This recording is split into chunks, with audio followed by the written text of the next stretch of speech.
Welcome to weekend with journalist Sai. ఎప్పుడు అని ఎదురు చూశారు తెలుగుదేశం పార్టీ కానీ జనసేన కానీ జాబితాల విషయంలో, అభ్యర్థుల విషయంలో, పొత్తుల లెక్క, సీట్ల పంపకాల విషయంలో దాదాపుగా తేలిపోయింది. ఇప్పటికే 2 జాబితాలు విడుదల చేసింది తెలుగుదేశం పార్టీ.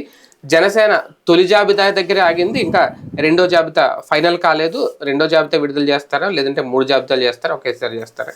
పొత్తులోకి వచ్చిన భారతీయ జనతా పార్టీ ఇంకా ఒక్క జాబితా కూడా విడుదల చేయలేదు. అది ఇవాళ రేపు అన్నట్టుగా ఉంది. వాళ్ళ లిస్ట్ కూడా దాదాపుగా ఫైనల్ అయిందని. ఈ జాబితాల విడుదలతో ప్రస్తుతం ఆంధ్రప్రదేశ్ రాష్ట్ర రాజకీయాల్లో చోటు చేసుకుంటున్న పరిణామాలు, రగులుతున్న నిరసనలు, ఆ జ్వాలలు ఆరేదెప్పుడు అనేది 3 పార్టీలు ఎదురు చూస్తున్న పరిస్థితి. ఇదే నేపథ్యంలో పవన్ కళ్యాణ్ గారు తన పోటీకి సంబంధించిన స్థానాన్ని కూడా ప్రకటించేశారు. పిఠాపురం నుంచి బరిలోకి దిగబోతున్నారు అనేది. ఇక రేపు 3 పార్టీలు కలిపి ఒకే వేదిక మీద మోడీ గారి ఆధ్వర్యంలో ఏం చెప్పబోతున్నారు, ఏం వరాలు కురిపిస్తారో ఆంధ్రప్రదేశ్కి, అలాగే ఉమ్మడి మేనిఫెస్టో ఎలా ఉంటుంది, ఇవన్నీ కీలక అంశాల మీద చర్చించే ప్రయత్నం చేద్దాం ఇవాళ వీకెండ్ విత్ జర్నలిస్ట్ స్థాయిలో. సార్, ముందుగా 2 జాబితాలు విడుదల చేసింది తెలుగుదేశం పార్టీ ఇప్పటి వరకు. ఓవరాల్గా నిన్న 34, మొన్న 94 దగ్గర. ఈ జాబితాలు ఫైనలైజ్ లిస్టు చూస్తూ ఉంటే తొందరపడి ఏదో వేరే వాళ్ళకి అవకాశం ఇవ్వకుండా మనం పెట్టేయాలి అభ్యర్థులను అని చెప్పి నిలబెట్టేసిందా, లేదంటే వ్యూహాత్మకంగానే బాబు గారు సీనియర్లను పక్కన పెట్టి కొత్త వాళ్ళని తెర మీద తీసుకొచ్చి కొంతమందిని పూర్తిగా రాజకీయాలకు దూరం చేసి అంత స్ట్రాటజీ అన్న కనిపించిందా, అనుకోకుండా జరిగిందా? ఆయనే చెప్పినట్టు ఆయన జీవితంలో ఎప్పుడూ లేనంత కసరత్తు చేశారు. నిజంగానే చేశారా? అందులో డౌటే లేదు. కాకపోతే ఆ కసరత్తు ఫలిస్తుందా లేదా అన్నదే డౌట్. ఎందుకంటే ఓ పక్కన అవతల ప్రత్యర్థి సామాజిక సమీకరణాలను నమ్ముకుంటే ఈయన పొత్తుల్ని నమ్ముకున్నారు. తేడా అంతే. ఇప్పుడు జగను తను అధికారంలోకి వచ్చినప్పటి నుంచి బీసీ, ఎస్సీ, ఎస్టీ, మైనారిటీ, కాపు ఈ 4 సెగ్మెంట్లు కలిపితే ఆంధ్రప్రదేశ్లో 85% జనాభా వీళ్ళే. 85% జనాభా లేదా 80% వేసుకున్నాం.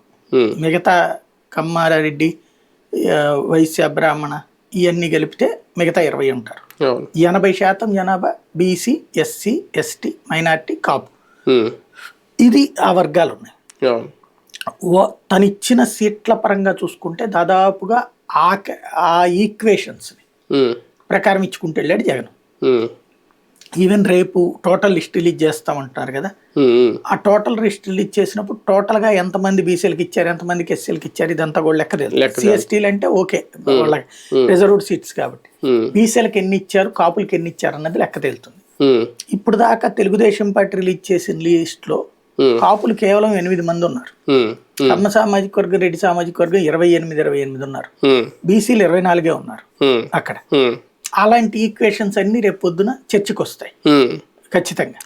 ఇంకొకటి, ఆయన ఆ భారీ కసరత్తులో భాగంగా సీనియర్లను పక్కన పెట్టామన్నటువంటి రూట్ లో ఉన్నారు, కరెక్టే. కానీ బలమైనటువంటి జూనియర్లను తెచ్చారా లేదా అన్నది జనం డిసైడ్ చేస్తారు. ప్రాక్టికల్ గా ఇప్పుడు కొన్ని చోట్ల తెగించారు, ధైర్యం చేశారు. ఫర్ ఎగ్జాంపుల్ రంపచోడవరం ఇదివరకు ఎమ్మెల్యేగా పనిచేసిన ఆవిడని తీసేసి ఒక సామాన్య కార్యకర్తకి, అంగన్వాడీ కార్యకర్త, ఇట్స్ గుడ్. కాకపోతే ఆమెకి ఖర్చు, వ్యవహారం అదంతా పార్టీ చూసుకోవాలి. చూసుకుంటే ఖచ్చితంగా ఒక మంచి లక్షణం. ఈ టోటల్ గా నాకు నచ్చింది ఆయన ఈ మొత్తం లిస్ట్ లో 16 తక్కువ కదా, 16 తక్కువ అన్ని అనౌన్స్ చేసేసినట్టే. ఈ మొత్తంలో కలిపితే ఆయన బాధ్యతగా చేసింది అది ఒక్కటే, ఇది సామాన్యులకి అందించడం అన్నటువంటి. అది కూడా కాంట్రవర్సీ అయ్యింది కాబట్టి, అమ్మాయి అక్కడ కాంట్రవర్సీతో ఫైట్ చేసింది కాబట్టి, ఇది అమ్మాయి ఉద్యోగం, అంగన్వాడీ ఉద్యోగం తీపిచ్చారు, తెలుగుదేశం పార్టీ తరపున తిరుగుతోందని చెప్పి అన్నారు కాబట్టి ఇచ్చారు. అంతకుముందు ఎమ్మెల్యేని పట్టించుకోలేదు. సరే, అది లేకపోయినా ఒక సామాన్యురాలకి ఇచ్చారు అన్నటువంటి కాన్సెప్ట్ అక్కడ బలమైనటువంటి. కాబట్టి రాబోయే రోజుల్లో ఈ పొత్తులకు సంబంధించినంత వరకు చూసుకుంటే బాబు గారి స్ట్రాటజీ ఇక్కడ ఈ సామాజిక సమీకరణాలు పక్కన పెట్టేశారు. ఆయన గెలుపు గుర్రాలు మాత్రమే చూశారు. జగనేమో కులం లెక్కలు చూసి బీసీ, ఎస్సీ, ఎస్టీ, మైనార్టీ, కాపు అన్నటువంటి రూట్లో వెళ్ళాడు. చంద్రబాబు వచ్చేటప్పటికి మాక్సిమం డబ్బులు ఉన్నవాళ్ళు, గెలుపు గుర్రాలు, అగ్రకులము ఇట్లాంటి దాని గురించి ఏమి ఆలోచించలేదు ఆయన. ఇప్పుడు అది చూస్తే కేవలం రెడ్లు 28 మంది ఉన్నారు తను ఇచ్చినటువంటి వాటిలో. కమ్మ 28, రెడ్డి 28, బీసీ 24, కాపులు 8, క్షత్రియ 5, వైశ్య 2, వెలమ 1, ఎస్సీ 27, ఎస్టీ 4, అవి తప్పదు, మైనార్టీ 3. ఇప్పుడు దీంట్లో ఈ ఈక్వేషన్స్ అన్నటువంటిది ఆయన తీసుకొచ్చినటువంటిది ఏ మేరకు రైట్ అవుతుంది అంటే ఈ 2 లిస్టుల వరకు ఈ లెక్క. ఇంకా ఫైనల్ 16 మందిలో అందులో ఎవరు అంటే అందులో రిజర్వ్ స్థానాలు ఉంటే ఇంకా దాన్ని ఎవరు ఏం చేయలేరు, మిగిలిన చోట ఎలా అనేది. అంటే సీనియర్లను పక్కన పెట్టడం అనేది ఒక రకంగా ఒక రాంగ్ స్టెప్ ఏమన్నా చేశారా?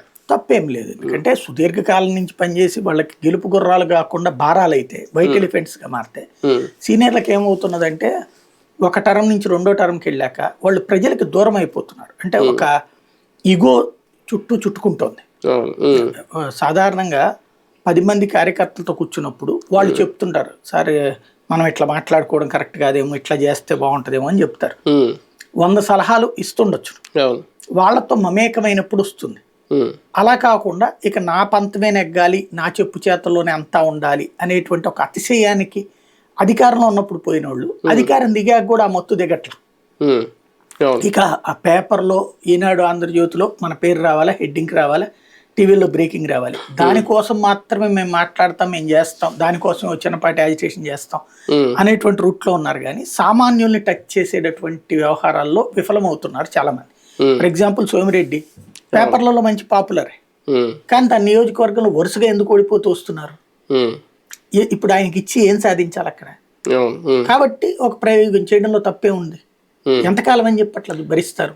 కానీ ఇప్పటివరకు ప్రకటించిన 128 స్థానాల్లో వీళ్ళకి అనుకూలంగా ఉన్న స్థానాలు తీసుకొని కొంచెం డౌట్గా ఉన్నవి, వీళ్ళకి గెలవలేరేమో అనుకున్నవి మాత్రమే వదులుకున్నట్టు ఏం లేదా లిస్టు? 2 లిస్టులు వాస్తవంగా చెప్పాలంటే తెలుగుదేశం పార్టీకి బలహీనమైనటువంటి స్థానాల్లో అంటే తమకు అభ్యర్థులకి డబ్బులు దండగా అనుకున్నటువంటి స్థానాలు జనసేన బీజేపీలకు ఇచ్చారని చెప్పుకోవాలి. అదే అక్కడొక్కడ మొత్తం మీద వాళ్ళిద్దరికి ఇచ్చినటువంటి సీట్లలో ఒక 20% సఫిషియంట్ సీట్స్ అయి ఉంటాయి. 20% ఇద్దరిది కలిపి 80% తెలుగుదేశం పార్టీకి పనికొచ్చే సీట్లు కాదు, గెలవగలిగిన సీట్లు కాదు. అందుకని భారతీయ జనతా పార్టీకి సంబంధించిన నాయకులు అసమ్మతి వర్గం లేఖ రాశారు. మొట్టమొదటిసారి అధినాయకత్వానికి జేపీ నడ్డాకి సంతకాలతో ఒక లేఖ రాశారు. సుమారు 20 మందో ఏమో కలిసి సంతకాలు పెట్టి తెలుగుదేశం కోవర్టులతో మన సంస్థను నడిపిస్తున్నారు. ఇప్పుడు వాళ్ళు అందరికీ తెలుసు తెలుగుదేశం మనుషులని అన్నటువంటిది. లైక్ ఇప్పుడు ఎలా ఉందంటే ఈ టోటల్ కాంబినేషన్లో చంద్రబాబుని అపారంగా ప్రేమించే బీజేపీలో ఉన్నటువంటి మనుషులు మాత్రమే వాళ్ళకి గెలవగలిగిన సీట్లు వచ్చినాయి. మిగతా వాళ్ళందరికీ కూడా ఓడిపోయే సీట్లు, తెలుగుదేశానికే బలం లేని సీట్లు ఇచ్చారు. ఫర్ ఎగ్జాంపుల్ విష్ణుకుమార్ రాజు, కామినేని, సుజనా చౌదరి, రమేష్ వీళ్ళకి ఇస్తున్నటువంటి సీట్లు ఏవైతే ఉన్నాయో అవి ఖచ్చితంగా బలమైనటువంటి. తెలుగుదేశం పార్టీకి శక్తి ఉంది, వీళ్ళు పొత్తు పెట్టుకుంటే గెలవగలిగి, లైక్ పురంధేశ్వరిది అయినా సరే. అంటే వీళ్ళెవరూ కూడా రేపు పొద్దున్న తెలుగుదేశంతో ఏం విభేదించలేని వాళ్ళు, లేదా పార్టీని సొంతగా ఎదగనిచ్చాలని కోరుకునే వాళ్ళు కాదు. వీళ్ళు ఇండివిజువల్ గానే చంద్రబాబు అంటే అపారమైన ప్రేమ. ఆయన విష్ణుకుమార్ రాజు అయితే బాబు గారు, శోభన్ బాబు గారి తర్వాత మీకు అంత ఆదరణ ఉందండి, అసలు లేడీస్ అయితే చెవులు కొరుక్కుంటారని అసెంబ్లీలోనే మాట్లాడారు కదా. బాబు గురించి, బాబు అందాన్ని గురించి పొగిడిన ఏకైక చివరికి పాపం తెలుగుదేశం వాళ్ళు కూడా పొగళ్ళ ఏ రోజు. అందుకని విష్ణుకుమార్ రాజుకి ప్రత్యేకంగా సీట్ వచ్చినట్టుంది. అట్లాగా వాళ్ళ లెక్కలు చూసుకున్నటువంటి సందర్భంలో అట్లాంటి వాళ్ళని పెట్టుకున్నప్పుడు ఏమవుతుంది సహజంగా, ఇక రేపు పొద్దున పార్టీ ఎదుగుదల. ఇప్పుడు క్రిందసారి ఏమైంది, వాళ్ళతో పొత్తు పెట్టుకున్న తర్వాత 4 ఏళ్ల తర్వాత బయటకు వచ్చాకపోయినా ఏ రోజన్నా వాళ్ళు తెలుగుదేశాన్ని నిలదీశారా? ఆ 18-19 మధ్యలో చంద్రబాబు దారుణమైన కామెంట్లు చేసిన టైంలో కామినేని కానీ విష్ణుకుమార్ రాజు కానీ ఒక్కరోజైనా సీరియస్ గా స్పందించి తీవ్రమైనటువంటి ప్రశ్నలు కానీ గట్టిగా మాట్లాడడం కానీ చేశారా? లేదే. అంటిముట్టని సమాధానాలతో ఏదో ఖండించామంటే ఖండించామన్నట్టు పేపర్ స్టేట్మెంట్లు ఇచ్చుకోవడం తప్పించి ఘాటుగా వాళ్ళు మాట్లాడిన మాటకి ఘాటైన సమాధానాలు ఇవ్వలేదు. అంటేనే అక్కడ వాళ్ళు ఇంటర్నల్ ఏంటనేది. బీజేపీ టాపిక్ వచ్చింది కాబట్టి ఇక్కడ వచ్చిన డౌట్ ఏంటంటే 2 రోజుల నుంచి బాగా వైరల్ అవుతుంది ఈ లిస్ట్లో. మీరు చెప్తున్నట్టు తెలుగుదేశం పార్టీకి సంబంధించిన వాళ్ళు, లేదంటే ఆమె కొత్తపల్లి గీత, ఆమె కూడా వైసీపీలో వెళ్ళి అప్పుడు ఏదో ఆరోపణలు ఎదుర్కొని సస్పెండ్ అయ్యారు. దగ్గుబాటి వెంకటేశ్వరరావు గారి హస్తం కూడా ఉంది, ఆయన కూడా ఇన్వాల్వ్ అయ్యే రికమెండ్ చేస్తున్నారు కొంతమందిని అనే ప్రచారం కూడా జరుగుతుంది. దాని మీద కూడా వీళ్ళు ఏదో అధిష్టానానికి చెప్పబోతున్నారు, లేఖ రాయబోతున్నారు. ఆయన సూచనల మేరకు పురంధేశ్వరి పని చేశారని బీజేపీ శ్రేణులందరూ నమ్ముతున్నారు. మొత్తం అసలు ఇవాళ ఈ లిస్టు, ఈ పొత్తు, ఈ వ్యవహారము అధిష్టానం దగ్గర ఎట్లా వ్యవహరించాలి, తర్వాత బయట మనం ఎక్కువగా ఒక హడావిడి లేకుండా ఎట్లా ఉండాలి, ఇదంతా కూడా దగ్గుబాటి గారి సూచనల మేరకే పురంధేశ్వరి పనిచేశారు అన్నట్టు బలంగా నమ్ముతున్నారు. ఆయనకి ఏంటి సంబంధం? ఆయన మామూలుగా భర్త. ఓకే, అది ఓకే. అంటే పార్టీ పరంగా ఆయనకి ఏం పదవి లేదు, ఆయన రాజకీయ సన్యాసం తీసేసుకున్నాను ఆయన కూడా ఆయన వాళ్ళే ఓపెన్ గా చెప్పేశారు కదా. వాళ్ళిద్దరికి ఉన్నటువంటి అనుబంధం అంతే. ఆయన ఇంతకుముందు రాజకీయ అనుభవం ఉంది కాబట్టి ఆయన ఆవిడ గైడ్ చేశారు, ఆ గైడ్ ప్రకారం నడిచారు. అంతేనా? బాబు గారికి ఆయనకు రిలేషన్ కూడా ఇక్కడ బాబు గారికి వాస్తవంగా ఆయనకైతే ఇంత ముందు చెడు ఉన్నది. అవును ఉందే, కానీ మళ్ళీ మధ్యలో కలిసినట్టు అంటే ఆ కాన్సెప్ట్ లో చేస్తారని నేను అనుకుంటున్నాను. తన భార్యకి సలహాలు ఇస్తుండొచ్చు, అంటే ఆవిడ ఎదగాలనుకుంటుంది కాబట్టి ఆవిడకి సలహాలు ఇస్తుండొచ్చు, అందులో తప్పే ఉండదు. వాళ్ళకి తెలుగుదేశం పార్టీ నాయకులను ప్రోత్సహిస్తూ ఇచ్చే సలహాలని ఏ రకమైన సలహాలు అనుకో అంటే తెలుగుదేశం ప్రోత్సాహం కాదు ఇక్కడ. అతను మాట్లాడేదైనా ఇప్పుడు పార్టీ అధినాయకత్వం కూడా పిచ్చోళ్ళు ఏం కాదు. ఇప్పుడు వీళ్ళ లాజికల్ పాయింట్ ఎట్లా ఉన్నదంటే, భారతీయ జనతా పార్టీ పాత పద్ధతులు ఆలోచించట్లేదు. పాత రోజుల్లో భారతీయ జనతా పార్టీ ఎట్లా ఆలోచించేదంటే, మనకి సమస్య ఉండదు, కరెక్ట్ గా ప్లాన్ చేసుకోవడానికి అన్నటువంటి పాయింటే ఉండేది. అక్కడ ప్రధానమైనటువంటి అంశం ఏంటంటే, ఎక్కడైనా సరే అంటే భారతీయ జనతా పార్టీకి సంబంధించినంత వరకు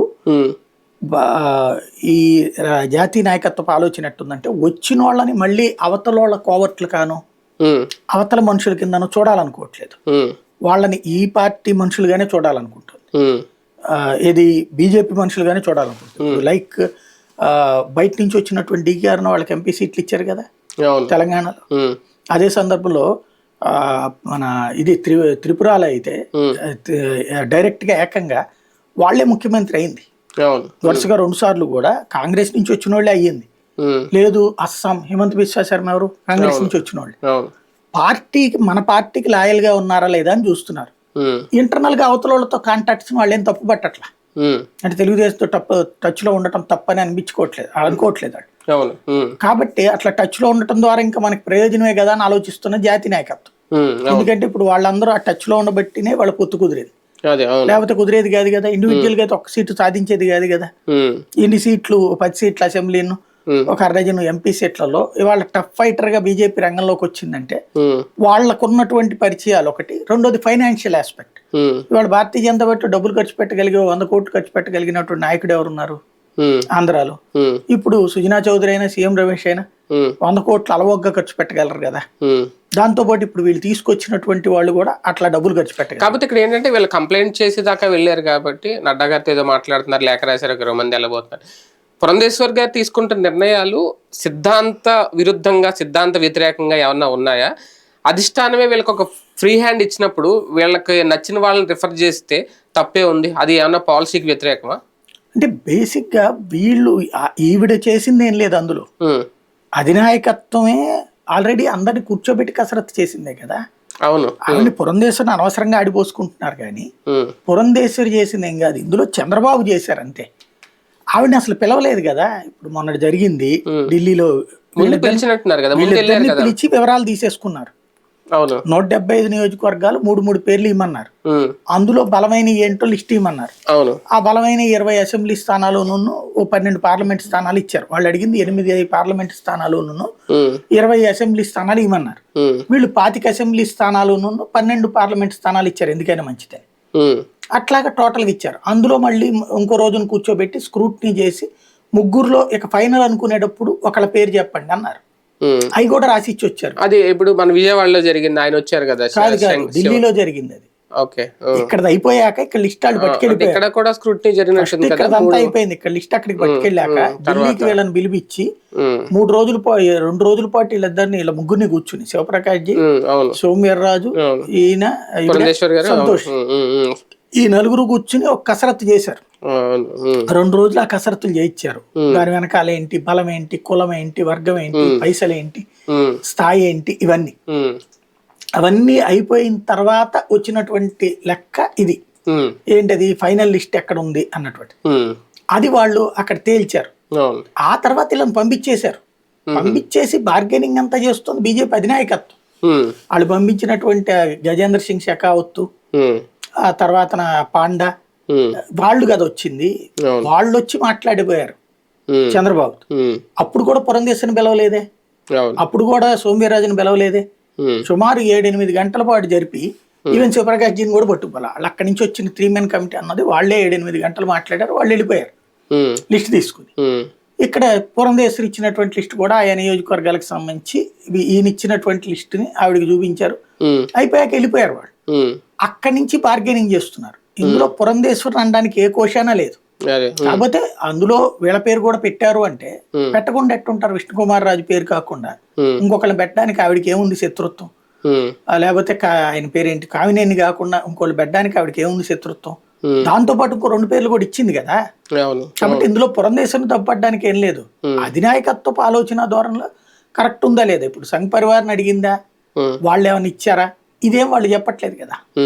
తెలుగుదేశం పార్టీ విడుదల చేసిన 2 జాబితాలు, వైఎస్ఆర్సీపీ దాదాపు ఇప్పుడు వచ్చి 12 జాబితాలు అనుకుంటా. కాకపోతే వీళ్ళు పెద్దగా ఒకేసారి రిలీజ్ చేశారు, ఆయన చిన్న చిన్నగా 10, 2, 3 ఇలాగ. ఈ 2 పార్టీల జాబితాలు కంపేర్ చేసుకుంటే ఈయన ఫిక్స్డ్గా రిలీజ్ చేసేసారు, మార్పులు చేర్పులు అందులో మ్యాక్సిమం ఉండవేమో, ఏమైనా ఉంటాయేమో తెలియదు పొత్తులో భాగం.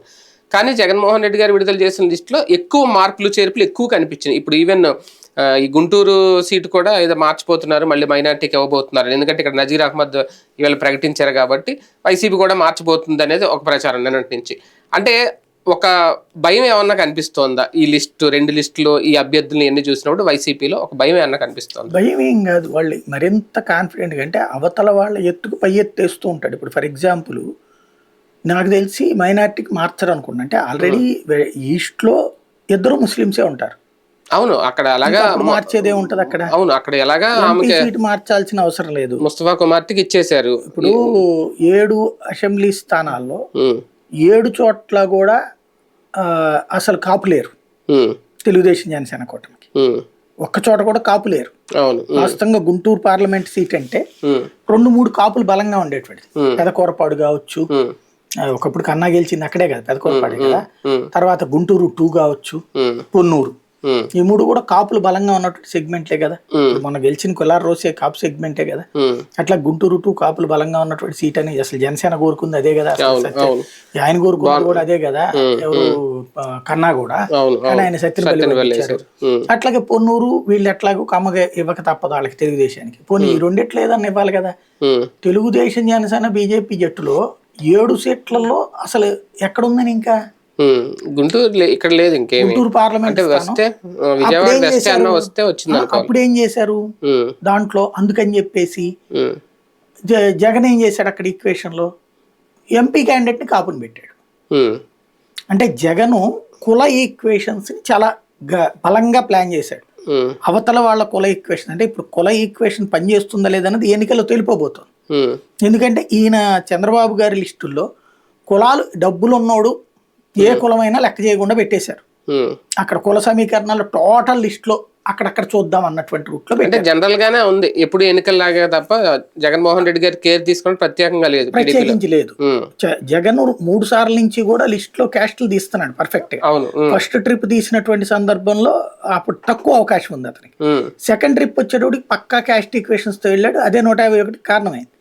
ఇప్పుడు మళ్ళీ పక్కా డెప్త్ గా. ఇప్పుడు ఫర్ ఎగ్జాంపుల్ మీకు గోదావరి జిల్లాలో చూడండి, కాపు సామాజిక వర్గానికి సంబంధించినటువంటి సీట్లు తెలుగుదేశం పార్టీ ఎక్కడ కొట్టగలిగింది పర్ఫెక్ట్ సిస్టమ్ లో. ఇక్కడ జగన్ బీసీ అన్నాడు కాబట్టి వీళ్ళు అక్కడ బీసీలను టచ్ చేస్తున్నారు. ఈయన ఏం చేశాడు?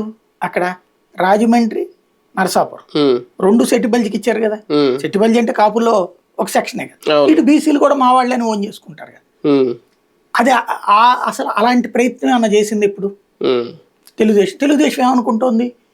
రఘురామకృష్ణరాజుని పెడితే గెలిచేస్తాడు, పురంధేశ్వరిని పిలిస్తే గెలిచేస్తుంది రాజమండ్రి కానీ కాకినాడ. అంతేగాని అక్కడ క్యాస్ట్ ఈక్వేషన్ లో ఒకటి కమ్మ ఒకటి రాజు. ఇక్కడ ఇతను వచ్చేటప్పటికి ఏం చేశాడు? రాజులను అక్కడ ఎమ్మెల్యే క్యాండిడేట్ కి పెట్టి ఎంపీ క్యాండిడేట్ గా కాపుని తీసుకొచ్చి పెట్టాడు. అట్లాగే బీసీలను తీసుకొచ్చి పెడుతున్నాడు. ఇట్లాంటిది ఒక వ్యూహాత్మక, అంటే కాపులు బలంగా ఉన్న చోట్ల కాపులకి ఇబ్బంది పెట్టాల. అంటే ఇతని లెక్క అంతా ఎట్లుందంటే రాయలసీమలో కానీ గోదావరి జిల్లాలో కానీ కోస్తాలో కానీ ఎక్కడ అంటే ఇన్ఫ్లుయెన్స్డ్ క్యాస్ట్, ఒక కులం ఫీల్ అయ్యేటువంటిది, నా కులానికి ప్రాతినిధ్యం కావాలి అని ఫీల్ అయ్యే అస్తిత్వం కోసం ఫైట్ చేసేటటువంటి కులాల వాళ్ళని ఇబ్బంది పెట్టాలి. ఫర్ ఎగ్జాంపుల్ ఇప్పుడు కన్నబాబు చూడండి, అక్కడే ఆయన ఎవరో బీసీ ఆయన ఎక్స్పెక్ట్ చేశారు. పెత్తన అన్నవారు. కానీ ఎందుకని కన్నబాబుకే ఇచ్చారు? అక్కడ కాపు సెంటిమెంట్ బలంగా ఉంది అవును కాబట్టి ఇచ్చారు. అలాగని బీసీలకు అక్కడ అన్యాయం చేసినట్ట? మరి బీసీలకు ఇక్కడే ఇచ్చారు కదా, డైరెక్ట్ గా మంగళగిరి లాంటి చోట్ల ఇచ్చారు, మైలవరం లాంటి చోట్ల ఇచ్చారు కదా. కాబట్టి బీసీలకు అన్యాయం జరిగిందని అనగలరా వాటిట్లో? కాబట్టి తన ఈక్వేషన్ లో కులం అన్నటువంటిది బీసీ, కాపు, ఎస్సీ, ఎస్టీ, మైనార్టీ, ఇది జగన్ చేసుకెళ్తే చంద్రబాబు నాయుడు వాళ్ళని ఢీ కొట్టగలిగినటువంటి డబ్బున్న వాళ్ళు, అట్లాగే పలుకుబడి ఉన్నటువంటి వాళ్ళు, కాంబినేషన్ సక్సెస్, ఈ మూడు కలిపి తీసుకుని వెళ్ళారనడానికి సాక్ష్యమే ఇందాక మనం చెప్పుకున్నటువంటి అంకెలు. లేకపోతే కాపులు 8 అంటే అరే నువ్వు పవన్ కళ్యాణ్ అంట పెట్టుకుని అతను ఎంతమందికి కాపులకి ఇవ్వగలుగుతాడు? అతనికి ఇచ్చిందే 18, అందులో కాపులకి ఎంతమందికి ఇవ్వగలుగుతాడు? అంటే అక్కడ పంత నానాజీ, బొలిశెట్టి శ్రీనివాసు, తర్వాత యలమంచిలి అతను వేరేంటి సుందరరావు విజయ్ కుమార్, పవన్ కళ్యాణ్ కాపే కాబట్టి ఇట్లా లెక్కల్లో అంటే తెలుగుదేశం కాపులు దెబ్బతిన్నారు. ఇక్కడ కాపుల్లో హైయెస్ట్ పవన్ కళ్యాణ్ ఇస్తాడు అనుకుంటా. అంటే ఆయన 21లో నాకు తెలిసి ఒక 6-7 ఇచ్చినట్టే అంతే కదా. ఇప్పుడు అక్కడికి అయిపోవట్లా. 6-7 నువ్వు 8 అంటే ఎంత వస్తాయి? అంటే పవన్ కళ్యాణ్ కోసం కాపులందరూ త్యాగం చేయాలి వాళ్ళ కూటమిలో. ఇప్పుడు మొత్తం కలిపితే 15 మించి అవ్వదు కదా కాపులు. అది ఇక్కడ ఇతను ఎన్ని ఇస్తాడు? నాకు తెలిసి అంతకంటే ఎక్కువ ఇస్తాడు. క్రిందసారి ఎక్కువ ఇచ్చాడు, 20-25 వచ్చినట్టున్నాయి కాపులకి. ఎమ్మెల్యేలు కూడా ఉన్నారు కదా బలంగా. అంటే అప్పుడు మరి బీజేపీ కూడా కలుపుకోవాలి కదా. అదే అనేది కలిపి 2-3 ఉంటాయి కదా. కలిపినే నేను అంటున్నా, కలిపి 14-16 ఇస్తారేమో అంతేనా? అంత మించి 20 లోపే ఉంటుంది. ఇతను 20 పైన ఇచ్చాడు అనుకోండి, అక్కడ ఈక్వేషన్ అన్నటువంటిది లెక్క కదా చూపెట్టేది. అందులో ఇప్పుడు ఫర్ ఎగ్జాంపుల్ బీజేపీ మీరు అన్నట్టుగానే బీజేపీకి అసలు ఈ గుంటూరులో ఇంకా కాపు పెట్టడానికి ఏం లేదు కదా, అక్కడ లేకపోతే గోదావరిలో కాపు పెట్టడానికి ఏం లేదు కదా. అంటే ఇక్కడ లేకపోయినా ఓవరాల్ గా ఇప్పుడు సోమవీర్రాజు గారికి ఎక్కడో చోట ఇచ్చారంటే ఎక్కడో చోట కాదు నేను అనేది, కాపులు ప్రభావితమైన ప్రాంతాలు కదా వాళ్ళు కోరేది. ఆడ తీసుకెళ్లి లేకపోతే దాని పేరేంటి రాయలసీమలో తీసుకెళ్లి చిత్తూరులోను లేకపోతే ఆ మూలలో పెడితే ఉపయోగం కాదు కదా. గోదావరి జిల్లా ఉన్నటువంటి బలమైనటువంటి చోట్ల బెజవాడ, గుంటూరు, కృష్ణా, సారీ దాని పేరేంటి ఈస్ట్ వెస్ట్ గోదావరి, విశాఖపట్నం, ఇవి కదా లెక్కలోకి వచ్చేటువంటి. సీనియర్లతో తలనొప్పి ఏమన్నా రాబోతుందా చంద్రబాబు నాయుడు గారికి? ఇప్పుడు పెద్దగా ఏముండదు. వాళ్ళందరూ కూడా ఇప్పుడు ఓ రకంగా చెప్పాలంటే కూరలు తీసిన పుల్లు అయిపోయారు పాపం వాళ్ళు. ఎందుకంటే వాళ్ళకి వాళ్ళ జగనేం పిలిచి వాళ్ళకి వేయడు, ఆల్టర్నేటివ్ లేదు, చేతిలో డబ్బులు ఖర్చు పెట్టగలిగే ఓపిక కూడా లేదు ఇప్పుడు.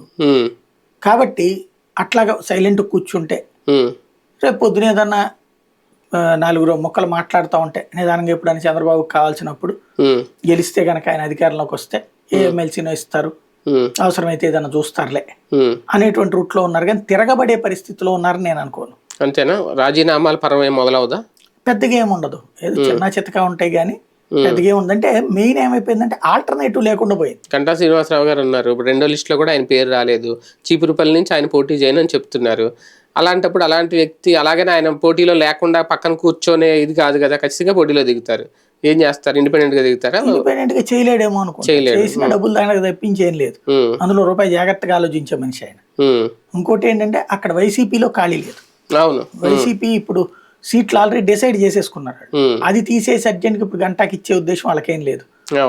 వాళ్ళు ఇస్తానంటే ఈయనకి ఏమన్నా ఆప్షన్ ఉంటది కానీ వాళ్ళ దగ్గర లేనప్పుడు ఇంకేముంది ఇంకా ఈయనకి. కాబట్టి ఏదన్నా అసంతృప్తున్నా సంతృప్తున్నా అది మనసులో పెట్టుకుని సరే పోతే పోయింది ఒకసారి వెళ్ళి అక్కడ కూడా ట్రైల్ వేద్దాం, అది లాటరీ అనుకుని వెళ్ళి బొచ్చా మీద కొట్టేశాడు అనుకోండి, అదృష్టం అయిపోవచ్చు కదా. ఈయన రాజకీయ జీవితం కూడా శాశ్వతంగా దెబ్బతినేస్తుంది. మరొకసారి పవన్ కళ్యాణ్ గారి నిర్ణయాల లోపాలు ఆయన సీటు ఎంపికలో కూడా జరిగిందా, లేదంటే ఆయన ఒత్తిడికి ఏమన్నా గురయ్యి తప్పని పరిస్థితిలో పిఠాపురం ఎంపిక చేసుకున్నారా? లేదా ఆయనే కోరుకున్నారని చెప్తున్నారు. పిఠాపురం ఆయన అడిగిన దాన్ని ఆయన నేను పోటీ చేస్తానన్నారు కాబట్టి తెలుగుదేశం ఇచ్చేసి. ఎందుకంటే గతంలో వర్మ మీకెందుకండి మీరు సీట్ తీసుకురండి మిమ్మల్ని గెలిపించి మీకు ఇస్తానని ప్రకటించాడు ఆయన. ఎందుకంటే అప్పుడు ఈయన భీమవరం నుంచి పోటీ చేస్తారని మంచి నమ్మకంతో ఉన్నాడు ఆయన, అందుకని ఆ ప్రకటన చేసి ఉంటాడు. అదే మరి ఆ మాట అప్పుడు అన్నాడు, ఇవాళ కరెక్ట్ గా వచ్చేటప్పటికి నేను అట్టగా వ్యతిరేకిస్తానంటే 70,000 మెజార్టీతో గెలిపిస్తానన్నాడు. మరి ఇప్పుడు ఆ మాట నిలబెట్టుకోవాలి కదా. మాట తప్పును మడమ తిప్పననే వర్మ తను మాట తప్పి మడమ తిప్పి ఇటు పక్కకి వెళ్తే ఎట్లాగా, అంటే తన సీట్ తిరిగిపోతుంది కాబట్టి ఆయన కాపాడుకుంటాడు కాదు కాబట్టి మాట్లాడచ్చు. అంటే ఇది బలవంతంగా పంపిస్తున్నారా తెలుగుదేశం పార్టీ ఏమన్నా ఈయన అక్కడికి కావాలి? అట్లేం లేదు, నాకు తెలిసి పవన్ కళ్యాణ్ అడిగిన సీట్ అంటున్నారు. ఎందుకంటే కాపులు బలంగా ఉన్నటువంటి చోట్ల అయితే గెలుస్తావని చెప్పి బలంగా చెప్పారని. ఇంతకుముందు కూడా గాజువాకను భీమవరం ఎందుకు చేశాడు ఆయన? కాపులు బలంగా ఉన్నారు. కాపులు బలంగా ఉన్న సీట్ చూస్తే వీళ్ళ ముగ్గురు చాలా ధైర్యవంతులు. ఎవరు బాలకృష్ణ గాని, లోకేష్ గాని, చంద్రబాబు గాని వాళ్ళ ఏరియాలో కమ్మ ఎంత మంది ఉన్నారు? అదే కదా, అసలు లెక్క పెట్టినా కూడా కష్టమే. అసలు మంగళగిరిలో ఎంత మంది ఉంటారు అనేది. అట్లాంటి చోట్ల వాళ్ళు ధైర్యంగా పోటీ చేసి గెలుస్తున్నారు. ఈయన కాపుల్ని నమ్ముకుని వెళ్ళడం అనేటువంటిది, ఈయన కులాన్ని నమ్ముతాడు అన్నటువంటిది మరొకసారి స్పష్టమవుతుంది. అంటే తన కులప వాళ్ళ ఓట్లతో గెలవాలనుకుంటున్నాడు అన్నట్టు ఆ సంకేతం వెళ్తుందని ఆయనకు అర్థం కాలేదంటే ధైర్యం చాలట్లేదు ఆయనకి. లిస్టులు అదే అదే సినిమాల్లో మంచి మంచి డైలాగులు లేదా పంచి డైలాగులు. జగన్ మీద మాట్లాడమంటే జగన్ ని తిట్టడం తన ధైర్యం అనుకుంటాడు ఆయన. జగన్ సోనియా గాంధీని తిట్టేసినోడు. ఈయన విషయంలో ఇంకేం ధైర్యం కావాలి? బేసిక్ గా ఈయన ఎంత తిడితే జగన్కి అంత ఉపయోగం. ఎందుకంటే ఈయన తిట్టే తిట్లన్నీ కూడా జనంలో ఏమెళ్తే ఇప్పుడు జగన్ మామూలుగా ఇతన్ని మ్యాక్సిమం అనేది 2-3 పదాలు. ఒకటి ప్యాకేజ్ ఇస్తారు, రెండోది పెళ్లిళ్ళు. ఇంతకు మించి దుర్భాషలాడ్డే. నీ అంతు చూస్తా, నీ సంగతి తెలుస్తాను ఎప్పుడన్నా పవన్ కళ్యాణ్ అన్నాడా? ఒక్కసారి అన్న. అదే పవన్ కళ్యాణ్ అయితే ప్రతి మీటింగ్ లో నిన్ను ముఖ్యమంత్రిని కానివని అంటాడు, అవినీతి పరుడు అంటాడు, నిన్ను తొక్కేస్తానంటాడు, నీ అంతు చూస్తానంటాడు. వ్యక్తిగతంగా దూషించేది పవన్ కళ్యాణ్ జగన్ ని మనం అబ్జర్వ్ చేస్తే. జగన్ మాట్లాడే మాటల్లా ఆ పెళ్లిళ్ళు అన్నటువంటి పాయింట్ ఒకటే. అది కూడా తను వ్యక్తిగతంగా టచ్ చేయడం ఖచ్చితంగా. కానీ అదొకటి తప్పించి ఇంకేముండదు. ఇతనైతే నార తీస్తా, తాట తీస్తా, ఇవన్నీ చాలా ఉంటాయి. ఆ విధమైనటువంటి ఫ్రస్ట్రేషన్ లో ఉన్నటువంటి ఆవేశము ఇక్కడ గ్రౌండ్ లెవెల్లోకి వచ్చినటువంటి సందర్భంలో మిస్ అవుతున్నారనడానికి సాక్ష్యం మీరు అన్నట్టు ఇందాక లిస్టు, రెండో లిస్ట్ ఇంకా రిలీజ్ చేయకపోవడం. వాళ్ళకి పిలిచి ఇచ్చేసారు, చెప్పేశారు మీరు వెళ్ళి పని చేసుకోండి. అవును, ఫస్టే చెప్పేశారు యాక్చువల్ గా. ఇప్పుడు ఆయనకి రాజానగరం వాళ్ళకి ముందే చెప్పేశారు కదా, వాళ్ళు అప్పటి నుంచే ప్రచారం చేసుకుంటున్నారు. అదే, కానీ ఎందుకు అనౌన్స్ చేయట్లేదు అంటే అక్కడ ఏమేమి సీట్లు అనేది తెలిసిపోతుంది. అక్కడ ఉన్న తెలుగుదేశం వాళ్ళు అసంతృప్తి, అది కింద వాళ్ళే సర్దుకోండిలే. అంటే తెలుగుదేశం బహిరంగ సీట్లు అనౌన్స్ చేయడం అంత భయం వేసినా అది ధైర్యంగా అనౌన్స్ చేస్తుంది కదా, నువ్వెందుకు అంత భయపడతావు? అసలు మరీ అంత ఓవర్ లాయల్టీ నేను ఇంతవరకు ఏ నాయకుడి దగ్గర చూడలేదు. సిపిఐ వాడు, సిపిఎం వాళ్ళు కూడా పొత్తు పెట్టుకున్నారు కానీ, తెలుగుదేశంతో కాంగ్రెస్ తో ఇద్దరితో, బీజేపీ తెలుగుదేశం పొత్తులు పెట్టుకున్నారు కానీ, ఏనాడు ఇంత లాయల్టీ ఉన్నటువంటి సబార్డినేట్ పార్టీ ఇంతవరకు నాకు ఎప్పుడు కనబడలేదు. కొన్ని అభ్యర్థులను ప్రకటించలేదు, కనీసం మా స్థానాలు ఇవి 21 స్థానాలు ఇవి అని కూడా ఇంతవరకు చెప్పకపోవడం. అదే చెప్తున్నా, ఆయనకి ధైర్యం చాలట్లేదు. ప్రతి విషయంలో ఆయన పిఠాపురం అనౌన్స్ చేయడానికి ఇంతవరకు ఆలస్యం చేశాడంటేనే ఆయన ధైర్యవంతుడు అవుతాడా? జగన్ ని తిట్టడంలో ఉన్న ధైర్యం గ్రౌండ్ పాలిటిక్స్ ని ఫేస్ చేయడంలో చూపెట్టలేకపోతున్నాడు. ఇప్పుడు పోతిని మహేష్ వాళ్ళ కార్యకర్తలందరిని పెట్టుకుని రచ్చ చేశాడు. భారతీయ జనతా పార్టీ వాళ్ళు ఎట్లా ఇస్తారు అన్నట్టు. అట్లాగే ఇప్పుడు 2 వీళ్ళ లిస్ట్ లో నుంచి ఇస్తున్నారు. మరి ఎన్ని కూడా మాట్లాడాలి కదా, మాట్లాడి కమ్యూనికేట్ చేసి. ఇప్పుడు చంద్రబాబు ఏం చేస్తున్నాడు, వర్మ పక్కన యాజిటేషన్ చేస్తుండగా చంద్రబాబుకు ఫోన్, ఇదే వర్మకు ఫోన్ వెళ్ళింది చంద్రబాబు నుంచి, ఎక్కువగా హడావిడి చేయకండి నేను చూసుకుంటాను మీకు, ఒకసారి రా అని. నేను వస్తాను అన్నాడు. ఈ లోపు అచ్చెన్నాయుడు చేత సస్పెన్షన్ ఇప్పించాడు, అయిపోయింది. అట్లాగే బోడి ప్రసాద్ ఫోన్ వెళ్ళింది చంద్రబాబుని. అట్లాంటిది పవన్ కళ్యాణ్ ఎవరికి ఫోన్ చేస్తున్నాడు? బొలిశేరి సత్యనారాయణ ఓపెన్ గా కామెంట్ పెట్టాడు, నేను పార్టీకే లాయల్టీ, కానీ అసలు కనీసం పిలవని కూడా పిలవలేదు, పలకరించని కూడా పలకరించలేదు. మరి అతను పిలిచి మాట్లాడాలి కదా. ఇంకోటి శివశంకర్ ఉన్నాడు, పంచకే అతని పేరెంట్ సందీప్ ఉన్నాడు, కష్టపడ్డటువంటి నిజమైన వాళ్ళకి ఎవరికి వచ్చినట్టు? ఈ బయట నుంచి వచ్చినటువంటి వాళ్ళకి ఇస్తున్నారు తప్పించి, కష్టపడ్డటువంటి వాళ్ళు వచ్చింది పోలీసు శ్రీనివాసు, కందులు దుర్గేష్ కూడా మళ్ళీ అన్యాయమే జరిగా. మళ్ళీ ఇప్పుడు అమలాపురంలోనంట పి గన్నవరం తీసుకొచ్చి రాజేష్ తీసుకొచ్చి ఇలాకిచ్చేసి జనసేనకి ఇది కాస్త వాళ్ళు తీసుకుంటారట. నిన్న ఒక డౌట్ వచ్చింది నాకైతే, మరి ఇది ఎంతవరకు కరెక్ట్ తెలియదు కానీ అనుమానించడం తప్పేం లేదు కదా మనం.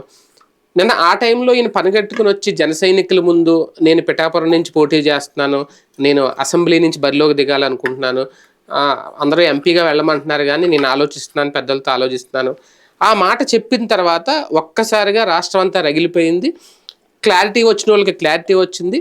కానీ అంతకు ముందు వరకు రాష్ట్రంలో ఈ ఎన్నికల హయాంలో కూడా గీతాంజలి అనే ఒక అమ్మాయి మృతి చెందిన ఘటన, ఆమె మృతికి ఈ 2 పార్టీలు లేదంటే సోషల్ మీడియా ట్రోల్స్ కారణం అని చెప్పి ఒక హైప్ క్రియేట్ అవుతున్న టైంలో ఒక్కసారిగా ఈ ప్రకటన రావడం, ఆ ఇష్యూ కంప్లీట్గా డౌన్ అయిపోవడం, ఒక ట్రాప్ రాజకీయం ఏమైనా జరిగిందా, డైవర్షన్ రాజకీయం ఏమైనా జరిగిందా? అంటే ఆయన పిఠాపురం మాట్లాడింది ఆ ట్రాప్ కోసం ఆయన అర్జెంటుగా పంపించింది. ఎందుకంటే మామూలుగా ఇంకా చాలా మంది ఉన్నారు అందులో ఈయన పేరు ఇప్పుడు కుప్పం ఎలా రిలీజ్ చేశారు చంద్రబాబు గారు, మామూలుగా 94లో ఒక పేరు, లాస్ట్లో మంగళగిరి కూడా అది స్పెషల్గా ఏమీ చేయలేదు కదా.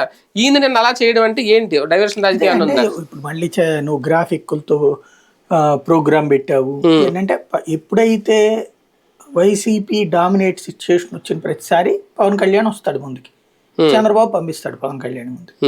వైసీపీ డామినేటింగ్ సిచ్యుయేషన్ వచ్చినప్పుడల్లా తొక్కేస్తున్నాం అనే మాట. అదో వ్యూహాత్మకమైన సీట్లు తెలుగుదేశం పార్టీ. ఇప్పుడు ఆయనే చెప్పాడు కదా పెద్దలతో మాట్లాడతాను. ఆయన పార్టీకి ఇంకెవడు పెద్ద? అంటే ఆయన పార్టీకి కూడా చంద్రబాబే పెద్ద. చంద్రబాబు ఏమన్నా పోనీ ఆయన సీట్లు తీసుకునేటప్పుడు లేకపోతే కుప్ప నుంచి నన్ను పోటీ చేయమంటారండి పవన్ గారు అని అడిగాడా? లేకపోతే లోకేష్ సార్ మీ మద్దతు ఉండాలి, నేను మంగళగిరి నుంచి పోటీ చేద్దాం అనుకున్నాను, మీ ఆశీస్సులు ఉండాలని ఏమన్నా అడిగాడా? లేదా చేయమంటారని ఏమన్నా అడిగాడా? ఈయన వెళ్ళి వాళ్ళని అడిగేది నాకు అర్థం కాలేదు. అంటే ఓవరాల్ గా పవన్ కళ్యాణ్ స్వయం చలాంకం కాదు, క్రమంగా గ్రహించాల్సింది ఏంటంటే అభిమానులకి హీరో తప్పించి పవన్ కళ్యాణ్కి ఒక హీరో ఉన్నారు. పవన్ కళ్యాణ్ ఒక ఆయన బాగా ప్రేమిస్తారు, ఆయనే చంద్రబాబు. అంటే గీతాంజలి అంశాన్ని ఏమన్నా పక్కన వెళ్ళడానికి వెళ్ళేది రెండు పార్టీలు కలిసి ఏమన్నా నేను ఆలోచించుకున్నాయా? ఉండొచ్చు, అదొక పాయింట్, ఒక చిన్న ఇష్యూ, ఒక ఆస్పెక్ట్ అది.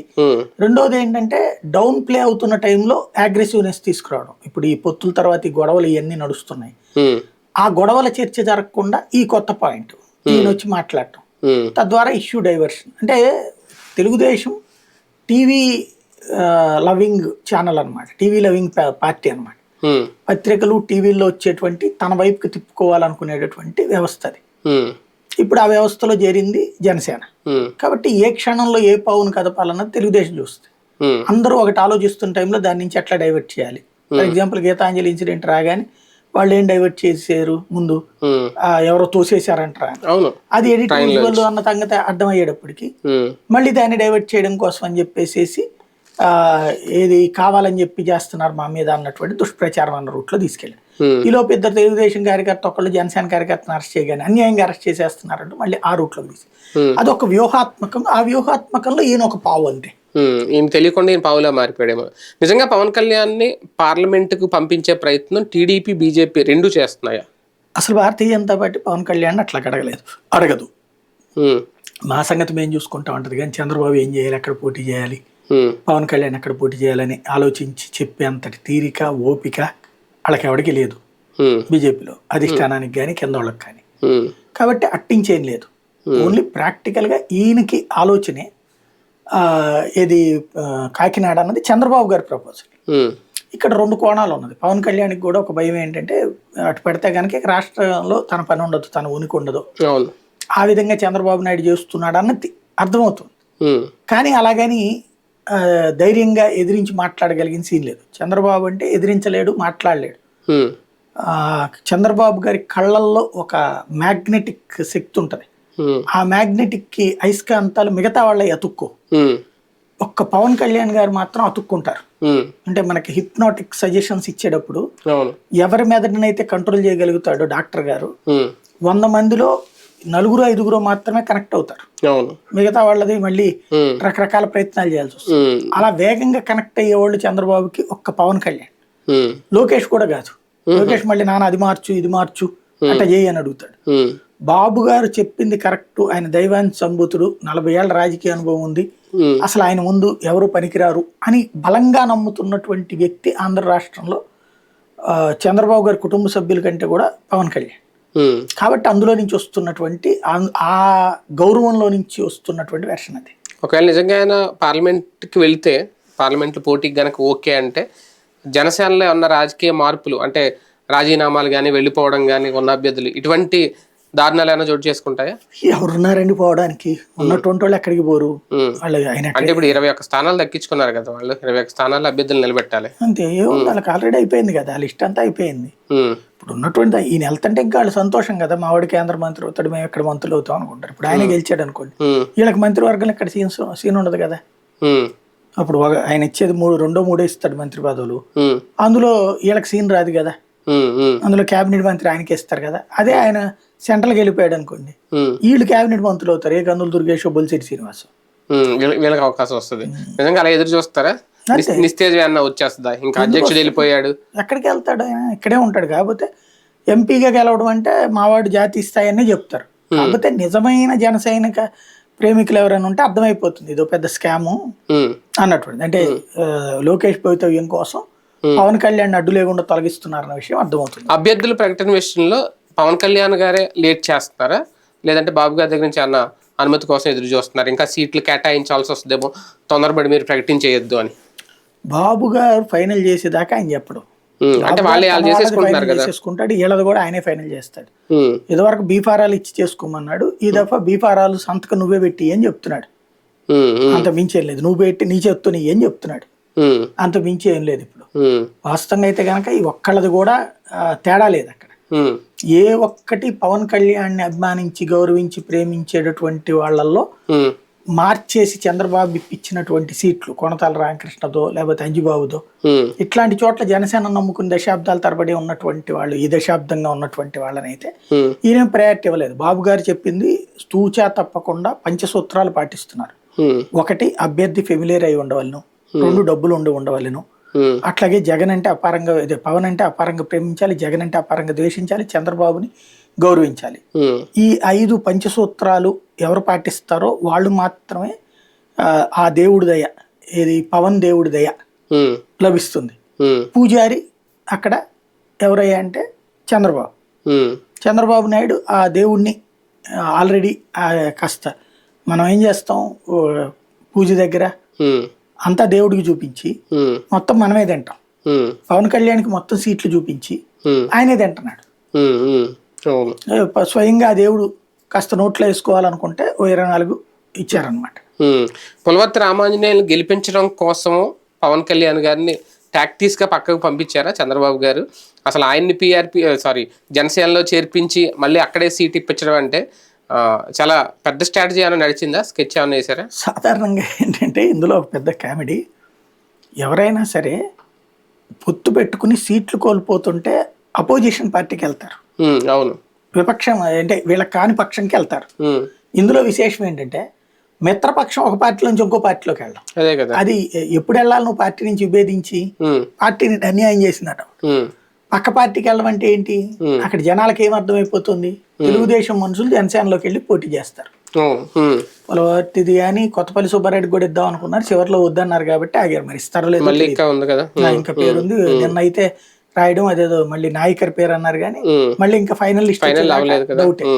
కాబట్టి అది అట్లాగే కొనతాల రామకృష్ణ, ఇప్పుడు అమలాపురం కూడా, అమలాపురం వీళ్ళకి ఇచ్చి ఈయన అందుకోసమే అసలు తెలుగుదేశం పార్టీకి సంబంధించిన బాలయ్య కొడుకుని మనం చేర్చేసుకున్నాడు. ఇప్పుడు మళ్ళీ ఆ సీట్ తెలుగుదేశం తీసుకుంటున్నారు. మరి మళ్ళీ బాలయ్య కొడుకు వెళ్ళి సీట్ తీసుకుంటాడా? కూడా బీజేపీకి అంటున్నారు కదా, ఇప్పుడు మళ్ళీ జనసేనకే అంటున్నారు. జనసేన కోటాలు ఇచ్చిందంటే జనసేన పీగన్నవరాన్ని బీజేపీకి ఇవ్వాలి. 3 సీట్లు వదులుకుంటారు. అందులో అది విజయవాడ వెస్ట్, ఇంకోటి ఏం సీట్ వదులుకుంటుందో తెలియదు మనకి. అదని చెప్తున్నారు. అంటే బీజేపీ కోసం త్యాగం ఒక రకంగా. భారతీయ జనతా పార్టీ అభ్యర్థుల విషయంలో ఎందుకు లేట్ చేస్తుంది? ఇప్పటికే ఈ 2 పార్టీలు జనసేన నుంచి కూడా ఆల్రెడీ మొదలైపోయినాయి, రచ్చ రోడ్డు ఎక్కేస్తున్నారు. రేపు పొద్దున్న అభ్యర్థులు ప్రకటిస్తే వాళ్ళకి ఎలా ఉంటుందో. బీజేపీలో కూడా అదే, బీజేపీ లిస్ట్ కూడా అనౌన్స్ అయితే ఆ రచ్చ ఏమన్నా పెరుగుద్దని చెప్పి ఆలోచించి లేట్ అవుతుందా? అదేం లేదు, భారతీయ జనతా పార్టీ వాళ్ళు అట్టండి సీరియస్ తీసుకోరు. రెండోది ఇంకోటి, వాళ్ళ దాంట్లో ఇట్ట గొడవలు చేసి రోడ్లు ఎక్కి కొట్టుకునేవాడు ఎవడు ఉండడు. అయితే గీతే పార్టీ ఆఫీసులో తిట్టుకుంటారేమో కానీ బయటకు వచ్చి రోడ్డు ఎక్కి గొడవలు పెట్టి వీళ్ళకి మళ్ళీ హడావిడి చేసేవాళ్ళు ఉండరు. ఎందుకు అంటే అది అధినాయకత్వం డైరెక్ట్ పరిశోధనలో ఉంది. ఇప్పుడు ఫస్ట్ ఒక లిస్టుని చంద్రబాబు ఇచ్చారు, ఇచ్చినటువంటి అన్ని కూడా అందులో అవుట్ సోర్సింగ్ కూడా తప్పించి డైరెక్ట్ లేరు. అందులో ఇంకోటి బీజేపీకి పట్టున్నటువంటి సీట్లు కావు. లైక్ విజయనగరం ఇస్తానంటే, విజయనగరంలో అసలు భారతీయ జనతా పార్టీ ఏ రోజు 1,00,000 ఓట్లు దాటింది, డిపాజిట్లు సాధించింది ఏనాడని ఉంది అక్కడ. అట్లాంటి చోట విజయనగరం ఎంపీ సీటు. మరి ఇంకా బీజేపీ ఏం చేసుకోవాలి అక్కడ? లేదు. అనపర్తి అసలు అక్కడ ఎప్పుడు గెలవాలి? వేరే ఇది తెలిసినా చెప్తున్నారు. ఇట్లాంటివన్నీ కూడా భారతీయ జనతా పార్టీ పైనుంచి పైకి వెళ్ళాక ఆ లిస్టు వీళ్ళకి పంపిస్తే వీళ్ళు దాంట్లో ఉన్న లోపాలు ఎక్స్ప్లెయిన్ చేసి చెప్పారు. కాబట్టి ఏమేమి సీట్లు కావాలన్నది వీళ్ళు అడుగుతున్నారు. వాళ్ళు మళ్ళీ ఇక్కడ వీళ్ళ ద్వారా కాకుండా డైరెక్ట్ గా అధినాయకత్వం నుంచి బార్గెయిన్ చేస్తున్నారు. ఆ బార్గెయినింగ్ పూర్తయ్యేందుకోసమనే ఈ లేట్ అవుతుంది. రేపు మోడీ రాబోతున్నారు ఆంధ్రప్రదేశ్కి, 3 కలిపి ఒకే వేదిక మీద ఉండబోతున్నారు ఆదివారం. ఏమైనా ఎక్స్పెక్టేషన్స్ ఉన్నాయా ఆంధ్రప్రదేశ్కి సంబంధించి? మోడీ ఏమన్నా వరాలు ఏమన్నా కురిపించే అవకాశం ఉంటుందా? ప్రత్యేకంగా ఏముండకపోవచ్చు. ఇండస్ట్రియల్ కారిడార్లు ఇవన్నీ ఏమేం చేశారో చెప్పుకుంటారు. చెప్పి అలాగే ఈ చెప్తారు. 5 ఏళ్లలో ఈ 10 ఏళ్లలో ఆంధ్రాకి చేసినవి అని చెప్పుకుంటారు. ఎలక్షన్ తాయిలాలు ఏమైనా ఉంటాయా? ఎలక్షన్ తాయిలాలు వాళ్ళేమీ అనౌన్స్ చేయకపోవచ్చు అక్కడ, ఎందుకంటే ఆ స్టేజ్ మీద నుంచి చేస్తే డైవర్ట్ అయిపోతుంది కదా. మేబీ ఈ 10 ఏళ్లలో కేంద్రం ఇచ్చింది రాష్ట్రానికి ఎంత, ఏ పథకాల కింద ఎంత ఇచ్చారు, అట్లాగే ఏమేమి స్కీమ్స్ ఇచ్చారు, ఇవి ఏకరువు పెడతారు మోడీ అనుకుంటున్నాను నేను. రెండవది, తెలుగుదేశం పార్టీతో పొత్తు ఈ కూటమిని గెలిపించండి అని అడుగుతారు. మేబీ నేను అనుకోవడం అమరావతికి సంబంధించి ఏమన్నా ఈ ప్రభుత్వ కార్యాలయాలు ఇవన్నీ త్వరలో తెస్తాం లాంటిది ఏదన్నా స్టేట్మెంట్ ఇస్తారేమో అనుకుంటున్నా. అంతకు మించి కాంట్రడిక్షన్ స్టేట్మెంట్కి వెళ్తారని నేను అనుకోను. రాజధానికి సంబంధించిన ప్రకటనలు కానీ, రాజకీయంగా ప్రభుత్వం మీద చేసే విమర్శలు కానీ ఏమైనా ఎక్స్పెక్ట్ చేయొచ్చు ఆయన నుంచి? ఖచ్చితంగా ఎక్స్పెక్ట్ చేయాలి, లేకపోతే కనుక అది వేస్ట్ అయిపోతుంది కదా. కాంగ్రెస్ తిట్టడానికి ఇక్కడికి రానక్కర్లా, ఇక్కడ కాంగ్రెస్ పార్టీ సున్నా. ఖచ్చితంగా జగన్ విమర్శించాలా, వైసీపీని విమర్శించాలా, ఏం విమర్శిస్తారన్నది జనం ఆసక్తిగా ఎదురు చూస్తున్నారు. అదే సందర్భంలో ఈ సీట్లకు సంబంధించిన వివాదాలు ఇవన్నీ పరిష్కరించుకుని ఉన్నారు కాబట్టి, ఈ టైంలో నరేంద్ర మోడీ వస్తున్నారు కాబట్టి గ్యాదరింగ్ గట్టిగానే చేస్తారు. ఏ మేరకు అవుతుంది? జగన్ విమర్శించడం అంటే ఒక పెద్ద సాహసం అవుతుందేమో బీజేపీకి రేపొద్దున. ఏమవుద్ది, వాళ్ళకి సాహసాల గురించి భయం లేదు. జగన్ భయపడాలి, వాళ్ళు చేరితే రేపొద్దున తిట్టకుండా నన్ను ఉండాలని పూజలు చేయాలి. అంటే జగన్ అవసరం ఏమి ఉండదా రేపొద్దున? ఏదో ఇప్పుడు చంద్రబాబు అవసరం కూడా ఉంటది.